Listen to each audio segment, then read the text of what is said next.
Okay, thank you very much. And hello to the audience, and it's an honor to be on with such a distinguished panel. Hello to all of you. I would like, if I may, as the former spokesperson of UNRWA, to talk from a peculiarly Palestinian perspective. Full disclosure, of course, I'm not Palestinian, but unlike many Palestinians, I have been to all 5 areas where UNRWA works and where there are Palestinian communities. Sadly, the world has salami sliced the Palestinians, so they can't get a sense of being a community. They can't travel around these 5 areas. The reason I say this is because we tend to think of the current conflagration as having different theaters. There's the Lebanon, the northern Israel, there's Gaza, there's Syria, there's Iraq, there's Iran, there's the Houthis. If you're Palestinian, it's an interconnected conflagration. You have what's going on in Gaza, which many people see as redolent of the Nakba itself. Of course, it's 3 times the Nakba. 750,000 were displaced during the Nakba, and this is possibly over 2 million. The latest reports from Gaza, there's a Cambridge University and UNRWA report that says that the education of young people and children has been set back by 5 years, not just because of the current conflict, but because of previous conflicts and of the impact of COVID. We now have a generation without hope, without any economic prospects, and many of them without homes. On the subject of homes, the Norwegian Refugee Council has today issued a report.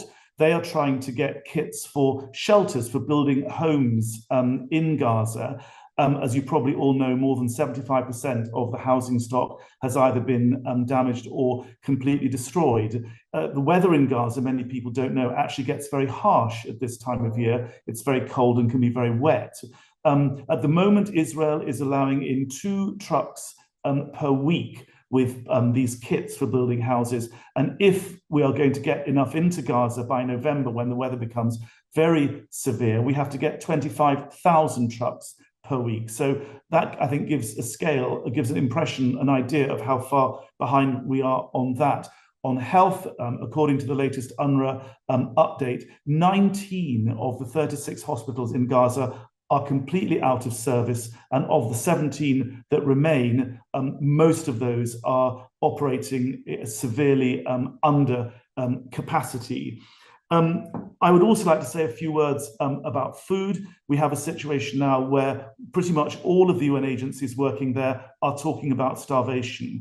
And as I keep telling people, starvation is like a locomotive. You can put your foot on the brakes, but it will carry on down the track quite a lot further. And I have no doubt, as has the World Food Programme, the World Health Organization, that hundreds of thousands of people in Gaza are now facing starvation. The reason, if you're Palestinian, you see this as joined up, is because what the Israelis are now doing is taking the lessons of impunity, which they've learned in the last year in Gaza, to Lebanon. So we're seeing mass forced displacement of hundreds of thousands of people. The IDF is simply saying to whole towns, you have hours to get out because we're about to bomb you. Yesterday, we had in the center of Beirut, very near the Lebanese parliament, a health clinic being hit. And the Israelis said, well, we think it was run by Hezbollah. In fact, it wasn't. But the idea that you can hit a health clinic because, as in Gaza, it may have some affiliation with the Hamas health ministry, or in this case with this school because it has some vague association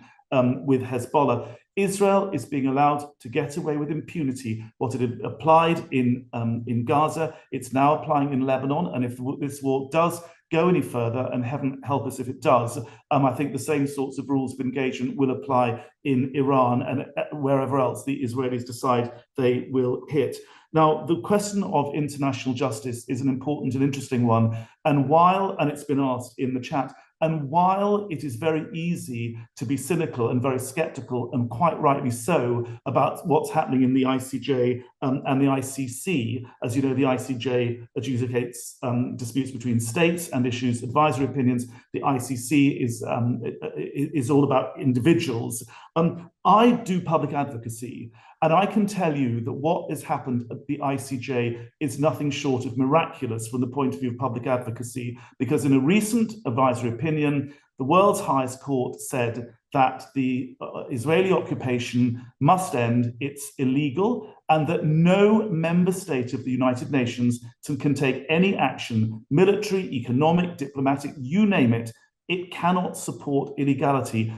I'm here to tell you that that is the position of the BDS movement.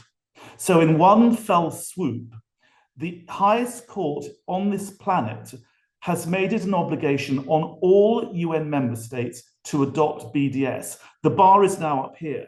And whereas we all know the occupation is not going to end, well, within 12 months, as the General Assembly has demanded, or within 6 months, as the ICJ has demanded, it does mean that people who are involved in public advocacy, in critiquing government policy, like my own government, we can now ask them with a straight face, why are you not implementing the BDS movement? And its demands for a total boycott. Similarly, ICC, I mean, I can tell you, my day job is to work on Myanmar. And in Myanmar, there was a genocide in 2017 against another Muslim population in northwestern Myanmar. And there has been a lot of investigation by ICC investigators. There has not been even any discussion about an ICC arrest warrant.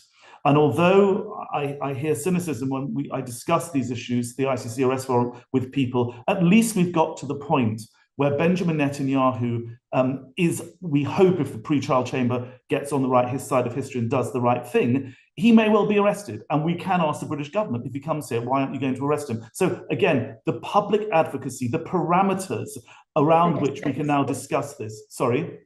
Oh, sorry, 30 seconds. 30 seconds. Well, very lastly, I mean, the attack on UNRWA. UNRWA is being attacked operationally. The Israelis are withholding visas. UNRWA is being attacked in terms of its finances. It's not being allowed to have bank accounts in Israel. The donor community has now come back, apart from the Americans. And what I would say is this is an attack on the Middle East peace process by Israel. This is an attempt by Israel to say the refugee issue cannot be part of the Middle East peace process. Effectively, that fatally undermines the Middle East peace process. And beyond that, what we're seeing is the notion of land for peace being fundamentally flawed. Land for peace, by the way, is the basis upon which we're saying to Putin, you can't have the Eastern Donbass. It's a fundamental principle in all interstate relationships. And if we're saying to Netanyahu, you can acquire land and you can acquire land by force, and you get away with that scot-free, that is the signal that we're sending to the rest of the world. We are tearing up the rule book. And that, ladies and gentlemen, is the significance of this attack on UNRWA. And that is why I think we all have to do everything we can to make sure our governments do not allow UNRWA to be thrown under the bus, because the implications of that are huge, and they're huge for the rest of our planet.